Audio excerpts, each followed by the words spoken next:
with the ball in the second half? Well, they have to operate a lot better under pressure, and that's where we really have to give Melbourne Victory a lot of credit. The fact that they've been really closing down extremely well. They've invested a lot physically in that first half, so it'll be interesting to see if they have those periods in the second half where they do back off a bit to conserve a bit of energy. But certainly as well, you've seen it from Victory, the fact that they've been extremely well switching the angle of attack, and Sydney just haven't done that enough to basically isolate defenders. Lawrence Thomas looks in good nick as well. Absolutely superb. That was a very good save there from Geordie Boyce, and this was excellent. As he was going towards the goal, I'm thinking he's going to dink it, but he stood up so well. And a special word as well for Andrew Redmayne with that one that hit the post. That was perfect positioning from the goalkeeper. You know, you got your angles completely right when the guy hits the post and it comes back out. But Lawrence Thomas is going to be very, very important this second half. But like I said before, Melbourne Victory are on top, and they just need to keep doing what they're doing. Keep playing those balls in behind. There's nothing worse for a defender. You ask Ned, when you have to keep running towards your own goal. With the ball in the second half? Well, they have to operate a lot better under pressure, and that's where we really have to give Melbourne Victory a lot of credit. The fact that they've been really closing down extremely well. They've invested a lot physically in that first half, so it'll be interesting to see if they have those periods in the second half where they do back off a bit to conserve a bit of energy. But certainly as well, you've seen it from Victory, the fact that they've been extremely well switching the angle of attack, and Sydney just haven't done that enough to basically isolate defenders. Lawrence Thomas looks in good nick as well. Absolutely superb. That was a very good save there from Geordie Boyce, and this was excellent. As he was going towards the goal, I'm thinking he's going to dink it, but he stood up so well. And a special word as well for Andrew Redmayne with that one that hit the post. That was perfect positioning from the goalkeeper. You know, you got your angles completely right when the guy hits the post and it comes back out. But Lawrence Thomas is going to be very, very important this second half. But like I said before, Melbourne Victory are on top, and they just need to keep doing what they're doing. Welcome back to Allianz Stadium. We're still no nearer to knowing who will face the Newcastle Jets in next weekend's grand final. Sydney took the lead. The Stefan Negro own goal, but Costa Barbarouses has tied things up.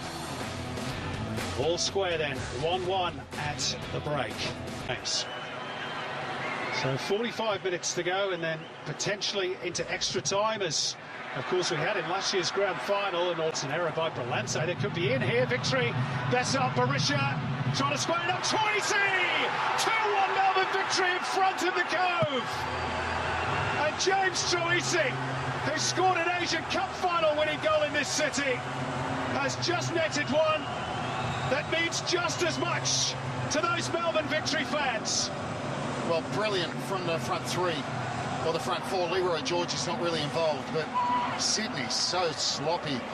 I don't know why Bush played that to Brillante short anyway. That Victory plays around there. Ball's cut out to Berisha. What about the awareness here? Just slips this one in behind Brillante, who's come back to try and rectify his error. Great awareness, perfect little pass. Troisi at the back post with a simple tap in. And they punish Sydney's mistake because it comes through a lot of bodies. Brillante, good first touch, got it out at his feet. He's already made his mind up. Brilliant touch there. Looking to surprise Thomas at the near post at full stretch. Gets a strong hand to palm it out for a corner. That's an excellent save.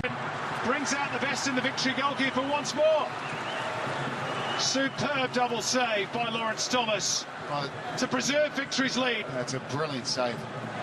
And it's because the header doesn't have a lot of pace on it that he's able to get there. And that's our ball against Wilkinson. He's got his body shape all wrong, and it gives Victory the chance to have a little bit of a breather, and for us have another look at this wonderful double save. Wow. That's good enough. Then he's quickly back up on his feet. And in fairness, even though it's straight at him, he's still got to be there to make that block. He's got to get off the ground after an absolutely top draw, that save. By Ben Warland, I think. Goodness me. Back in it comes. Thomas under pressure. They appeal for a foul, nothing doing. And then Wiltshire, his effort deflected behind for a corner. Well, it was all happening there. Lawrence Thomas was convinced he'd been fouled. That crossbar, I think, still wobbling from that effort from Ben Warland. He gave it a mighty thump. And Thomas could only stand and watch. He was rooted to the spot. Here it comes down. He's controlled it so well. And onto the full face of the crossbar. O'Neill's ball in. Oh, Lawrence Thomas got in an awful mess. but they can't turn it goalwards, and it's him again, Ben Warland. Who should have Chance to be a hero twice. Yeah, that first one's unlucky. This one he should have scored. He's completely on his own. He just needs to flick, and he gets too much on it.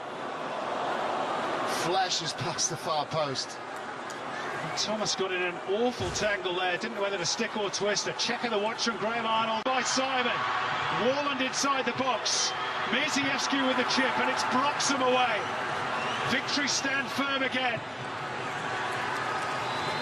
Thumped forward by Thea Harris, and now urged forward the Victory players. Almost out of their feet by Kevin Muscat. This has got to be the last chance. Up it goes from Andrew Redmayne.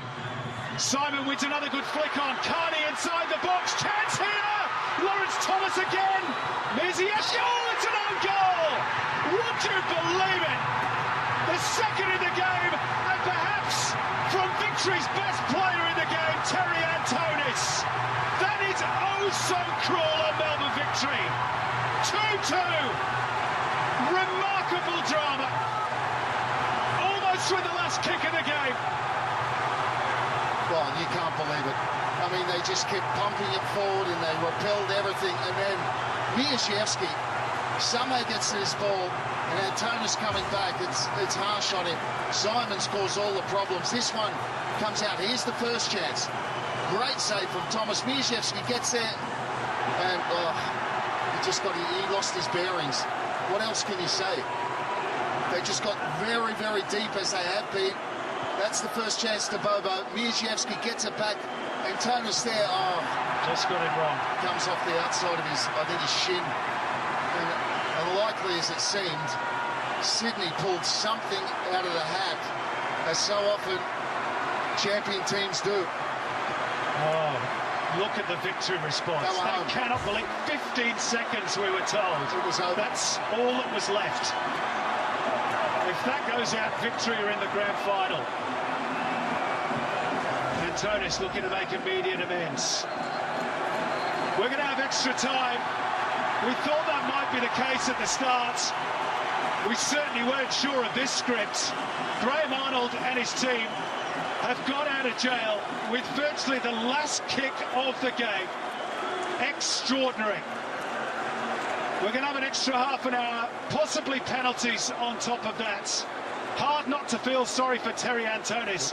He was magnificent tonight. But his last kick of the game means that Victory haven't won it, at least not yet. All the way back in 1966 when he told his England players, you've won it once, now you've got to go and win it again, Robbie Slater. Oh, I love that one. You pulled that one out. That's brilliant. But you've got to feel for Victory. They were home, literally. If Antonis doesn't put that into his own net, it goes the other way, he blows full time. It was 10 seconds. But that's football. Sydney FC, renewed confidence. Mierzejewski straight at Lawrence Thomas. Bobo! And Lawrence Thomas again keeps it out. Away. Let's have a look at that previous effort from Bobo. You're right, just took it away from goal, that first touch, didn't it? Yeah, he had to sort of hesitate, and then For that, so we're almost set for this second period of extra time. Yep. There we go. Down they go. Look, he's got his tights on. Yeah.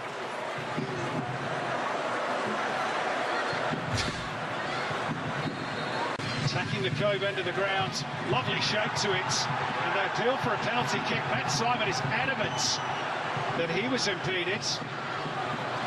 Kurt Amster's nothing doing. Back in by Ninkovic. Back post was Bobo. And that's the sort of ball he's been crying out for all night, but he's put it over the top of the bar. Let's have another look at this. Now, there are arms across Bobo. Was that a foul by Thomas Deng on Matt Simon? And they're crying out for the VAR to be brought into use here, Sydney FC. The word is from upstairs. VAR has given it the all clear. Still Terry Antonis! Has he won it for Melbourne Victory? The villain turned hero in navy blue runs to accept the adulation of the Victory fans. Are they heading to a sixth grand final? Extraordinary. What a run. Absolutely brilliant. Incredible stuff from Antonis. He's the one that put us into extra time. Brilliant. He's got the finish at the end. Brandon O'Neill just didn't have the legs to go with him. They got out of a tight spot on the sideline, near the touchline. Sorry, Ninkovic loses the ball. Antonis here squares up wall and gets that. Ninkovic with a lunge, and then O'Neill can't catch him. And he just keeps going and going. And he takes his luck. It takes a deflection. He won't care. And smashes into the back of Sydney FC's net. Talk about persistence.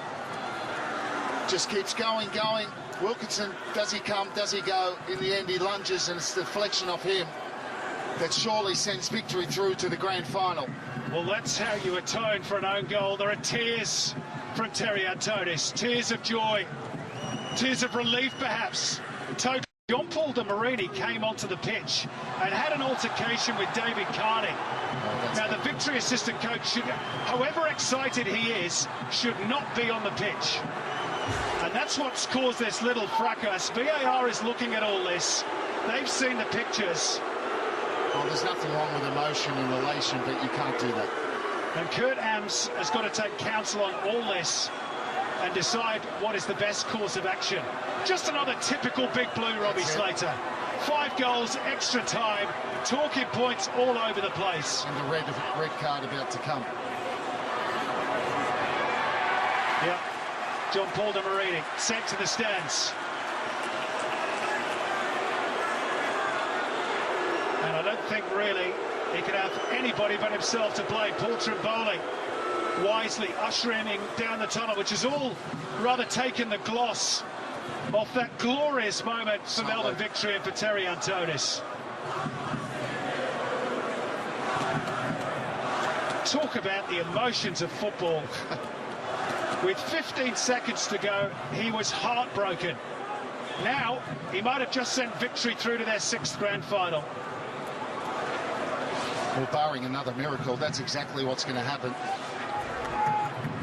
Matt Simon has been booked for his part in those shenanigans. What's going on here?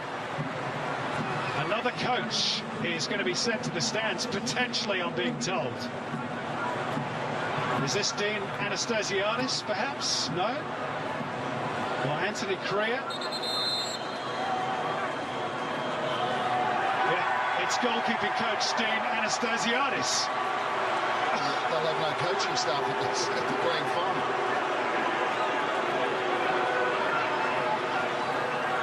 Well, he certainly won't be able to do the pre-game warm-up with Lawrence Thomas and Matt Acton, the number 2, next week, if victory get through. Now, 5 additional minutes. Let's just prolong the drama a bit longer, shall we? Now, victory fans cannot believe that. Well, victory now got to bounce in their step. And there was a long review, and this is why. Dean Anastasiadis getting involved on behalf of his coaching colleague John Paul de Marini in trying to fend off David Carney. Well, the first point is there shouldn't be anyone out there. Correct. Sydney's still alive for the time being. Matt Simon trying to climb. What a drama-filled night this has been again.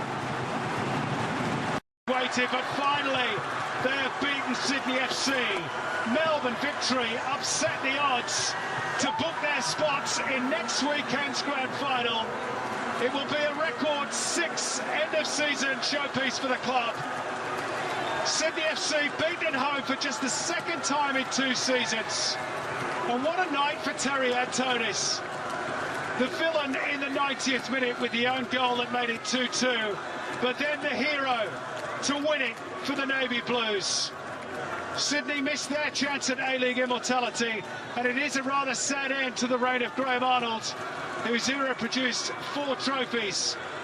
But it is Melbourne victory who have the shot at the big one next weekend. Their first win over Sydney in over 2 years, and now the tears flow. And well they might. Tears of joy for Melbourne victory after an emotional and drama-filled night at Allianz Stadium. And at the end of it all, We have a first grand final to be held in Newcastle next Saturday night. It's going to be not Graham Arnold, but Ernie Merrick against Kevin Muscat.